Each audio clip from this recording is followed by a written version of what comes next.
Hello students, welcome back to प्रपॉन। Election commission की बात आती है खास तौर से जब अपॉइंटमेंट होना होता है चीफ इलेक्शन कमिश्नर का, इलेक्शन कमिश्नर्स का, तो कोई ना कोई कंट्रोवर्सी डेफिनेटली खड़ी होती है और ये लंबे समय से चली आ रही है। क्यों है ये कंट्रोवर्सी?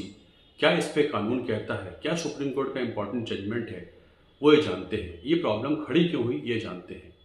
अगर हम संविधान में जाएं तो संविधान का आर्टिकल 324 का सेकंड क्लॉज 324 का क्लॉज 2 ये कहता है कि इलेक्शन कमीशन में एक चीफ इलेक्शन कमिश्नर होंगे और उतने इलेक्शन कमिश्नर्स होंगे जितने राष्ट्रपति बता दें, मतलब सरकार तय करेगी। साथ साथ चीफ इलेक्शन कमिश्नर का अपॉइंटमेंट जब तक पार्लियामेंट की कानून न बना दे तब तक राष्ट्रपति करते रहेंगे। 1991 में कानून बना के ये तो तय हो गया कि इलेक्शन कमीशन में एक सीएसी होंगे, साथ साथ 2 इलेक्शन कमिश्नर्स होंगे, लेकिन अपॉइंटमेंट का तरीके के लिए भी कानून नहीं बनाया गया। इसी वजह से सरकार अपॉइंटमेंट करती रही।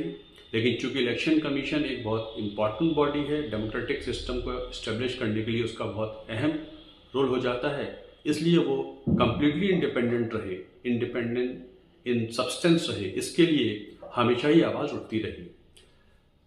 एक सुप्रीम कोर्ट में पिटीशन दाखिल कर दिया गया। केस का नाम बना Anoop Barnwal versus Union of India, 2019 में दाखिल हुआ। 2023 में इसका जजमेंट आया जिसमें सुप्रीम कोर्ट ने कहा क्योंकि इलेक्शन कमीशन एक बहुत इंपॉर्टेंट बॉडी है, इंडिपेंडेंट इसका होना बहुत ज़रूरी है, इसलिए जब तक पार्लियामेंट के कानून नहीं बनाता इलेक्शन कमिश्नर्स का अपॉइंटमेंट एक कमेटी के रिकमेंडेशन पे किया जाएगा।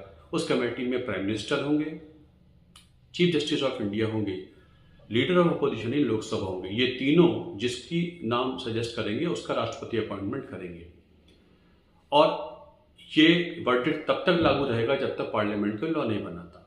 पार्लियामेंट ने कानून बना दिया। कानून में थोड़ा सा जो सुप्रीम कोर्ट का जजमेंट था उसमें थोड़ा बदलाव ये कर दिया कि जो चीफ जस्टिस ऑफ इंडिया थे उस रिकमेंडेटरी कमेटी में उनको हटाकर वहाँ पर एक यूनियन कैबिनेट मिनिस्टर को रख दिया गया।